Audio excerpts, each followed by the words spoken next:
Well, on a day that's already famous for NFL house cleaning, the Arizona Cardinals just made one of the biggest moves of all, firing head coach Jonathan Gannon. So how did it all go so wrong, so fast? And what in the world does this huge shakeup mean for the future of the franchise? Let's break it all down. Okay, so to really get this, you first got to understand the timing. And that all comes down to two words, Black Monday. In the NFL, this is the day the music stops. It's that brutal first Monday after the season ends, and for teams that didn't perform, it's a day of reckoning. This year, the Cardinals didn't wait to make their move.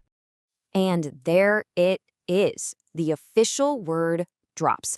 After a truly disastrous end to the season, the Cardinals confirmed it. They were moving on from Jonathan Gannon. Just like that, his time in Arizona was over. Now let's really dig into why. So why pull the plug now?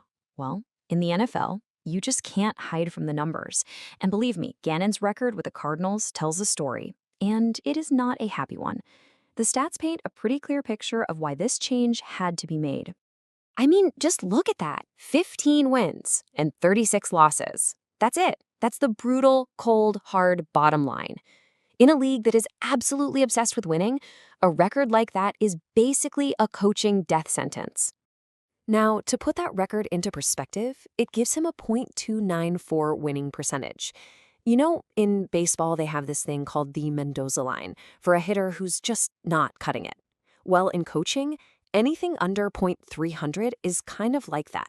It's the benchmark for unacceptable. It shows this wasn't just a slump, it was a sustained pattern of not getting the job done. And then there's this number, the one that really hurts if you're a fan. A big, fat 0. Not a single trip to the playoffs. I mean, the whole point of this is to get a shot at the Super Bowl, and under Gannon, the Cardinals never even got an invitation to the dance. And if you look at the timeline here, you can kind of see how the whole thing played out. See that 2024 season? 8-9. For a minute there, it looked like, hey, maybe they're turning a corner. But nope, it was a total false alarm. The team completely cratered the next year, and that nosedive from just mediocre to an absolute disaster was the final nail in the coffin. And that final season, wow, it was an absolute freefall. We're not just talking about a bad year here. This was historically awful. When you end the season on a 9-game losing streak and set a new franchise record for losses, well, the writing isn't just on the wall. It's been spray painted in neon. Okay, so the numbers are bad, like really bad. We get it. But honestly, that's only part of the story. To really understand why this went down, we got to look past the scoreboard, at the chaos that was happening on and off the field. Let's start right at the top, with the guy who signs the checks, owner Michael Bidwell. He put it about as simply as you can. This is a league about wins and losses. You got to know how to translate owner speak. That basically means I'm done with excuses about building a culture. The scoreboard told the story, and someone had to pay the price. So that's the public reason. But what was really going on behind the scenes to cause this kind of meltdown? All right, let's peel back the curtain a little bit and look at the actual problems that doomed this team. I mean, on the field, it was just a total perfect storm of things going wrong.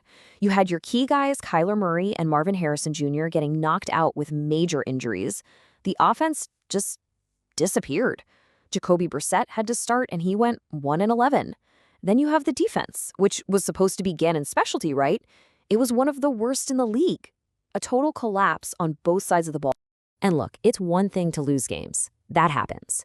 But when your head coach is getting into a shouting match on the sideline with one of his own players and gets fined by the league for it, that tells you everything you need to know. It was a crystal clear sign that things had completely gone off the rails. So Gannon's out.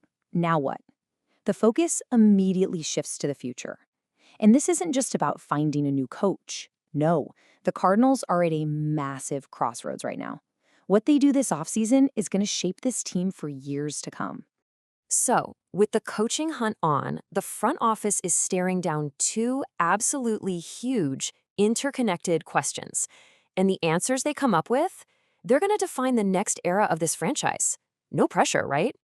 And this right here, this is the massive choice they have to make. On one hand, you've got Kyler Murray, super talented, but maybe a little fragile, and he's got a gigantic guaranteed contract. On the other hand, you've got a golden ticket, a super high draft pick, where you could grab a fresh, new quarterback who's a whole lot cheaper. What do? That one decision changes everything. So the path forward is actually pretty clear, even if it's not easy. Step one, you have to hire the right coach. Then that new coach is going to have a huge say in step two, that monumental quarterback decision. And once that's settled, step three, you absolutely cannot miss with that high draft pick. They are desperate for new, game-changing talent. Which brings us right back to the biggest question of all. The Cardinals have a clean slate. They've got a top draft pick. They have every chance in the world to finally get this thing right. So, is this the beginning of a real, honest-to-goodness rebuild? Or are we just watching more of the same old story play out again? Well, we're all about to find out. If you enjoyed this broadcast, please like and subscribe to the Ogre News channel for more updates.